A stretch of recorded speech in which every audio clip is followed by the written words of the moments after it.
Hello friends, welcome to my channel. आज आम बाड़ी साग तोलिकी साग मुग प्रस्तुत करवा से आम बाड़ी साग तोलुची। आम बाड़ी भेंडी क्यारी सब साग होती बहुत कलिया कि छनछनिया देखा तेणु देखी खुशी लगिला। वीडियोटी अपलोड करने जाऊँगी। आज साग मुग करी साग मुग करने मुझे सागटी तोलुची। सागर ना कौन कहे कमेंट रे। आम पटे तो कहती आटिकापुड़ी साग बोली। ये आखिपाई बहुत ये सागटी बहुत भल। या मुग डाली देकी भाजिले बहुत टेस्ट भी लगे। ये भेंडी क्यारी उठी तेणु या शीघ्र तोलिकी उपड़े देकी पड़ो। भेंडी गछ गुड़ा खोसैया पड़ो तेणु या तोली दौचु। ए साग तोलिकी मो वीडियो अपलोड करुच्ची। जदि देखी खुशी लगुव भल लगुव ताहले निश्चित वीडियो टी लाइक और सब्सक्राइब करेंगे। साग गुड़िक तोला हो बहुत ग्रीन ग्रीन साग बहुत देखले खुशी लगुच। ये साग तो बाजार में मिले गाँव में आमर मिले। आमर घरे भी साग को रोषे करे मो बो। मुझे सिस्टम आज रोषे करने जाऊँ। मो बो जमी रोषे करे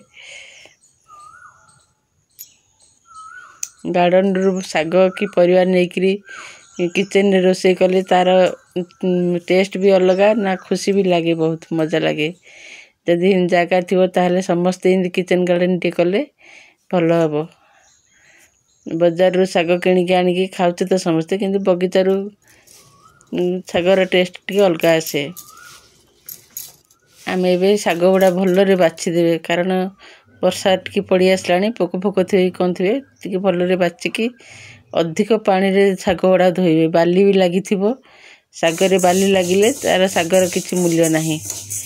आउ साग को तैयारी करने मुझे मुग डाली भाजुची। मुग डाली भाजिकी प्रेसर कुकर रे मुग डाली की पकई देकी गोटे सीटी देबे। गोटे सीटी भी देबेनी टिके हुइसिल आसला बेलू काढ़ीदेवे कारण मुग डाली टी गोटा गोटा थी प्लस सीझी सेटा साग पाई भल स्वाद करिवो। ए साग पाई मु साग भाजियापाई ये मुग डाली सीझे देती। मुग डाली गिनाटे नहीं मुग डाली एमती सीझी जाइए कि गोटा गोटा थी ताकू सागर करने भल लगे। साग करने तेल पकई सोरिष तेल देती आ पियाज भी पकई। कहीं रसुण पकाती आमर किंतु पियाज पकईकी साग तैयारी करूँ। पियाज सोरिष लंका फुटेकी आमर साग करूँ। सागरे आमर रसुण पकाऊ के पियाज गोटे साइड कर देकी रसुण सोरिष लंका टे पकईदेवे। जी जी लंका खाऊे राग अनुसार पकईबे। साग पियाज भाजी हो सारा साग को पकईकी टिके भाजीदेवे एपट सेपट करदे। साग को एपट सेपट कर भाजी देकी आम जो मुग डाली सीझेकी रखीचे से टिके लुण भी देदेवे कारण मुग डाली टिके लुण पड़ी। आम सागरे आ टिके चाहिए लुण दबा ना बेसी लुणिया लगे अल्प टिके लुण देवे। आ मुग डाली सीझेला टिके हलदी पकई देते ता कलरटा भल आसो ना कलरटा टिके सागर भल आसेनी। मुग डाली सीझेला टिके अल्प हलदी पकईदेवे। आ मुग डाली गोटा गोटा हो ताकू भाजिले तार टेस्टा अलग आसो। टिके मुग डाली अधिक देले भी सागरे भल लगे कारण या ना साग मुग मुग डाली टिके अधिक थिले भल लगे। सागटी बर्तमान हो गला। जो बाड़ी आमर खड़ा साग आनी खड़ा साग को भाजापी जाऊँगी। खड़ा साग भाजा कि सेटा कहबी। खड़ा साग भाजापी ठीक सेमती सोरिष लंका पियाज काटिकी भाजीदेवे। जी जी पियाज पकेबे किसी भल खड़ा सागर सागर अधिक टिके पियाज पकेले ता टेस्टा टी अलग आसे।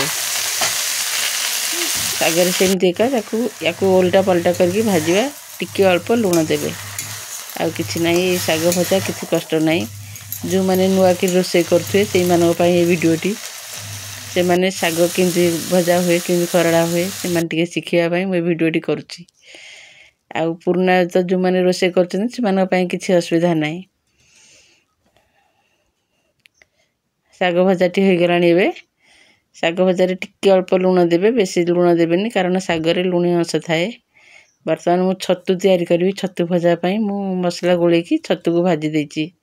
ଛତୁ ଭଜା ତ ମୁଁ ଆଗରୁ ଅଧିକ ଥର ଅପଲୋଡ଼ କରିଥିଲି, ତେଣୁ ଛତୁ ଭଜା ପାଇଁ ମୁଁ ବେଶୀ ସମୟ ନେଲିନି। ଛତୁକୁ ମସଲା ଜିରା ଚାଉଳ ବାଟିକି ତାକୁ ମସଲା ଦେଇକି ଛତୁକୁ ଭାଜିଦେବେ। ଭାଜି ଦେଇକି ଏମିତି ଛତୁ ଭଜା କରିଦେବେ। ବର୍ତ୍ତମାନ ମୁଁ ଦହି ପଖାଳ, ଛତୁ ଭଜା, ଶାଗ, ଆଳୁ ଚଟଣି, ଆମ୍ବ ଏମିତି କରିକି ପଖାଳ ପ୍ରସ୍ତୁତ କରିଛି। ଯଦି ଭଲ ଲାଗିଲା ମୋ ଚ୍ୟାନେଲ୍ଟି ତାହେଲେ ଲାଇକ୍ ସବସ୍କ୍ରାଇବ୍ କରିବେ। ଜୟ ଜଗନ୍ନାଥ।